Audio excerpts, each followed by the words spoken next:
Hi everybody, my name is Valeria Costa and today we'll be presenting about the Kroger company with my team, Scott, Adebamike, Audrey, Mindy, Fidelcia, and Karen. And I'll start to talk about some of the background history about Kroger. Kroger is an American retail company founded by Bernard Kroger in 1883 in Ohio. It was successfully opened after he used his life savings of $372 to open his first grocery in downtown. And it has become one of the largest retailers with nearly 2,800 stores in under 35 states for 2 dozen banners and annual sales of 132.5 billion. In the next slide, we can see a picture of the first store in Ohio that was first called the Great Western Tea Company before they changed their name to the Kroger store. And now I'll pass it on to my friend Fidelcia. So I will be talking about the Kroger's performance, and I will be giving you some numbers from their recent performance. Different years, Kroger ranked differently on the Fortune 500 rankings on the largest United States corporations by total revenue. From 1996 to 2020, whether it's the number 40, the highest, or the number 36, the lowest, Kroger remains one of the largest companies in the United States. Next slide, please. Kroger is the country's largest supermarket chain by revenue, and it is the second only after Walmart as the largest general retailer in the United States. Overall, Walmart and Kroger remained the top leaders in the U.S. grocery market with a combined market share of roughly 30%, which is largely unchanged since 2007. Kroger ranked second with a share of 9.9%. In general, the operating environment for the food retailing industry is characterized by intense price competition, aggressive supercenter expansion, increasing fragmentation of retail firms, entry of non-traditional competitors, and market consolidation. As a result, Kroger also is struggling from low margins, new competition, changes in buying and consuming habits. And in 2017, they had to transform themselves to meet the new demands.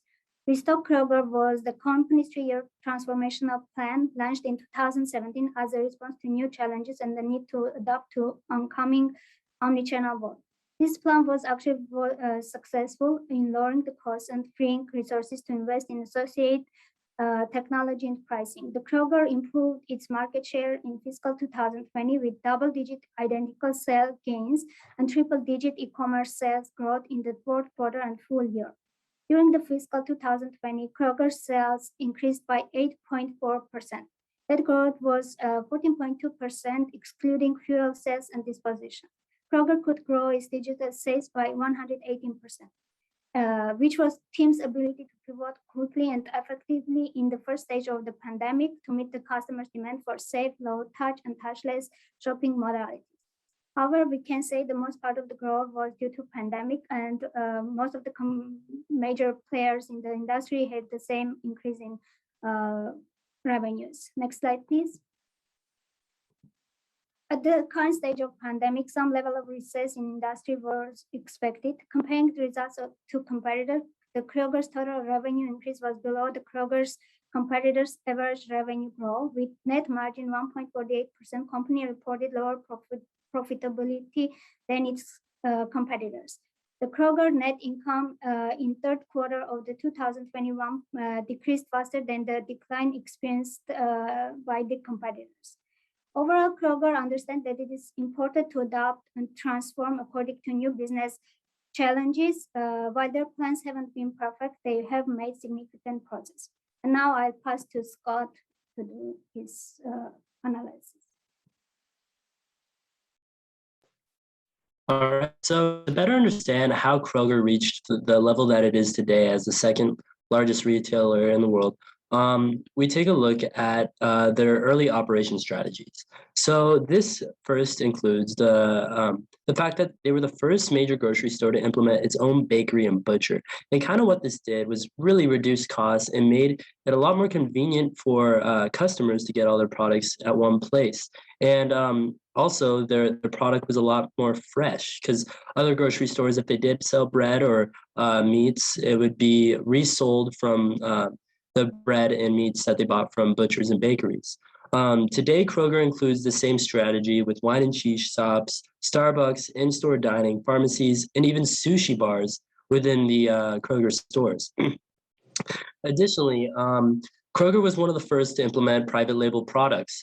You know, the story actually dates back to when Kroger himself bought too much cabbage. So he brought it back home and his mom made some sauerkraut and he sold it at the grocery store. It did really well. So they continued that process all the way to till today, where they have their own Kroger label on a whole array of products from toilet paper to frozen foods. And this actually makes up 26% of the store dollar sales. Additionally, they've really pioneered early grocery deliveries. This was done via horse almost 100 years ago. And you might be thinking that this is something that was more recent, especially during the pandemic when people didn't want to leave their house. But Kroger was very innovational from the beginning, and that's why it's so successful. And today, you see Kroger has partnered with Nuro, Cluster Truck, Microsoft, Ocado, and DoorDash to really optimize their grocery delivery service. Also, since the 1930s, they've monitored product quality with scientific testing, and they've really ensured that their product is as good as it gets. And it actually earned them the Black Pearl Award in 2012. Additionally, they were the first American grocery retailer to test the electronic scanner back in 1972. So this kind of innovation with technology has really made them a more efficient company. And today they've pioneered QVision, which is really a program reducing the average checkout line length. It actually was estimated a few years back that it reduced it from 4 minutes to 30 seconds. All right, and then we look at kind of the challenges and opportunities that Kroger has in the future in terms of their operations. And this begins with ESG efforts. And to really explain what ESG is, it's pretty much environmental, social, and governance aspects of businesses operations that stakeholders really care about. And so as you can see on the chart on the side, that kind of highlights everything involved with ESG. And something that actually is very important to know is that the SEC, as of June this year, released in their annual agenda that they want more disclosures on ESG related information and commitments from businesses than ever before. And eventually this will probably get to the point where it'll be expected to be audited information as more statements get released. So what are Kroger's ESG efforts as of right now? Well, one of them is that they've implemented Zero Hunger, Zero Waste Social and Environmental Impact Plan. And this is pretty much a leading industry leading platform for collective actions and systems to change at global, national, and local levels. And this is to be found in the Kroger's ESG report, in fact. Sustainability has really been important to Kroger's ESG efforts, and they've done so by partnering with local resources to get unused foods from restaurants and institutions into areas of food scarcity. And in the long run, Kroger's ESG goals include creating a sustainable supply chain, becoming a recognized leader in impact ESG topics, and contributing to the UN Sustainable Development Goals. And what these development goals are is just a list of 17 things that the UN wants to achieve at some point in time.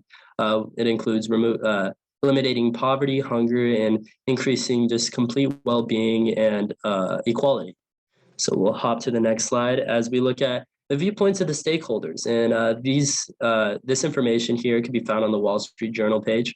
As you can see on the left, we have a chart of the share values. And as you can see, the sloped line is actually the simple moving average, which really is just what calculates the average of selected range of prices, usually closing prices, by the number of periods in the range. So it's really the average and expected value of the Kroger stocks. And as you can see, it really doesn't vary too far from it. It's not a very volatile stock.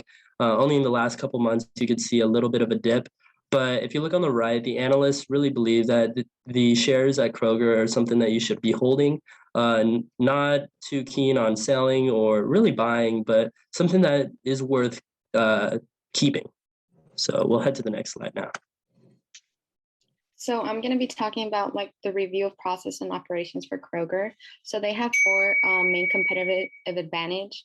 which is fresh food leadership, which will enable Kroger to win share. It also is what draws shoppers to the store. Whether it's in person or online, customers decide based on their perception of the freshness of retailers' food. It's also important sales driver for Kroger and competitive advantage since they rank higher their fresh departments than those of all large national retailers. The next would be digital, which is a growth engine now. Kroger has a clear path with digital profitability, such as retail media, economies of scale, and technology and process improvements that will lower their cost to serve. Also, Kroger has built a seamless ecosystem to deliver anything, anytime, anywhere, regardless of channel, whether pickup, delivery, or shipped. And since the pandemic, Kroger has more than doubled its digital business as well. With the Power of Kroger platform, they are well positioned to compete and win in a post-COVID world as well. And the four competitive moods are seamless, personalization, fresh, and their brands as well are stronger today, which reinforces their confidence in their ability to grow sales and market shares as well. All right, so now in the next slide, I'll be explaining the risk analysis. Pretty much what this entails is pretty much anything in the business's operations that might be seen as a risk from more specifically stakeholders. So as you know, the business is very large and the largest supermarket chain, which means that its footprint is very large as well. And to really reduce their carbon footprint, considering that Kroger intends on being a very proactive ESG operator, they've really enacted some countermeasures, including sourcing energy from reusable methods such as solar and wind, or developing their manufacturing processes to allow Kroger to reduce their water consumption by 43 million gallons of water back in 2014, which is really impressive because that's about a little bit over 1,000 households' yearly supply of water. Efficiently, they've also needed to incorporate an efficient supply chain, both financially and sustainably, while fulfilling their business innovation aspect of the ESG expectations. If you remember back in my chart of ESG, there was the business innovation part, which really entails effective products in both how they're created and how they're used, and pretty much their footprint when that's carried out.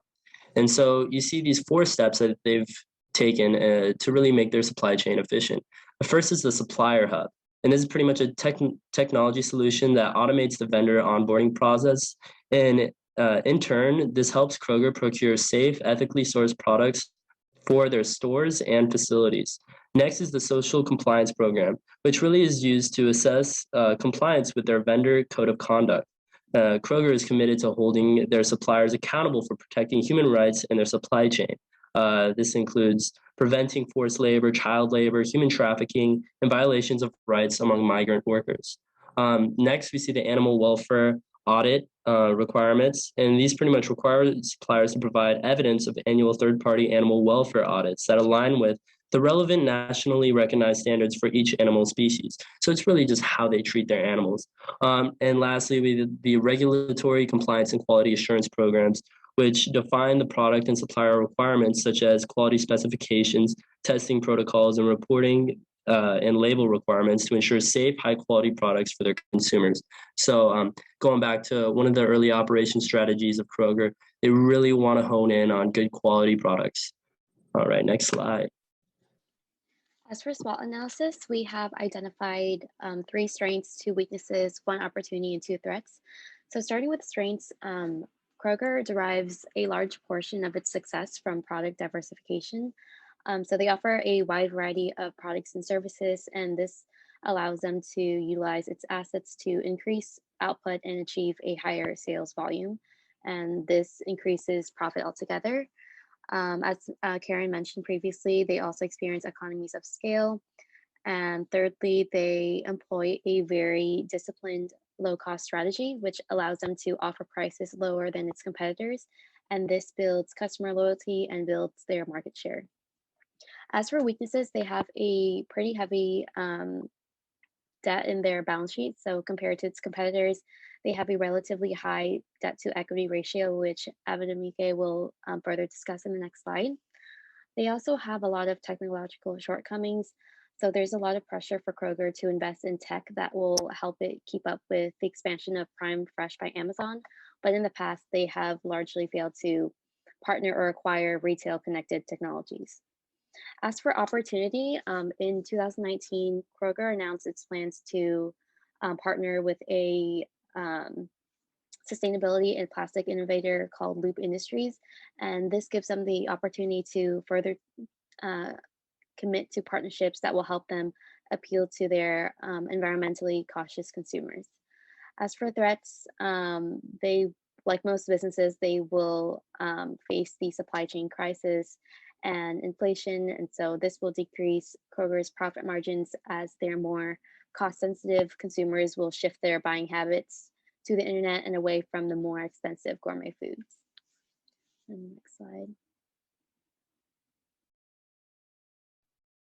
So as Bindi had mentioned in the previous slide, the debt to asset ratio that we witness within Kroger right now is a bit heavy and actually operating a bit below, actually a lot below industry average. While they have a current ratio of 8.1, the industry average usually stand at 3 or higher. Their profit margins in the last couple of years, like the last 2 years, have been lower than their profit margins in 2019, which proved to be the most profitable year in recent history. With this being said, one of the biggest hit that Kroger has had was to their revenue was COVID, of course, in which they took time in implementing activities to help maintain the welfare of the individuals shopping and working at Kroger. Within recent months, there has been a lot of inside trading, which has caused what Scott had mentioned, the hold that they would like you to do in stocks right now. About over $2 million has been inside, had been internally traded, and most of this being done by higher management.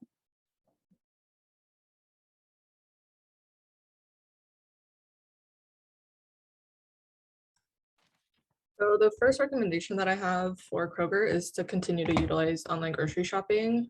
Many people seem to be using this method still as it's super convenient when buying groceries. However, the problem is that it's kind of expensive and there are a lot of extra costs that come with running the online grocery shopping section. So the second recommendation is to utilize robots. So utilizing robots can cut these additional expenses. And while doing some extra research, I found that Kroger is partnering with Ocado. And Ocado is a UK-based logistics technology company. They are currently in the process of rolling out 11 sheds that will assist with online orders. So how this works is that humans will scan and sort through items and put them into bins, and the robots will go around on these metal grids and pick up the things that they need. And you can see that in the photo that is on the slide. So just using one of these sheds is equivalent to around 20 stores worth of sales, and it requires only 60% of the capital and labor that would go into usually one store. So Kroger will be able to cut expenses and increase sales through the use of robots. Next slide. So now we have the question and the answers that we would like you to answer that we answered throughout our presentation. One is, though Kroger is the number one general retailer in groceries, what company does Kroger stand second to when it comes to general retail? And the answer is Walmart. Though Kroger takes up a huge part of the market share, equaling about 9.9, Walmart takes up an incredibly large amount of the market share, equaling almost a quarter of the market. Secondly, what is one main shortcoming that Kroger has had? So as Audrey had just previously gone over, the technological advances that Kroger has seen has been very minimal compared to competitors. When it comes to competitors such as Amazon and Target, who have implemented a lot more easy shopping online, especially in the age of COVID, it is especially essential to maintain these values, staying technologically relevant. And lastly, what has been one of Kroger's biggest missions? Well, Scott has mentioned in previous slides that one of the biggest missions that Kroger has had was to work towards ending world hunger in actions such as working with the UN to offer food to individuals and have less food waste overall in general. Now, to sum up our presentation, we went over the stability of Kroger and what it would look like from an investment standpoint, and how Kroger is a stable company that would be worth investing in. Thank you.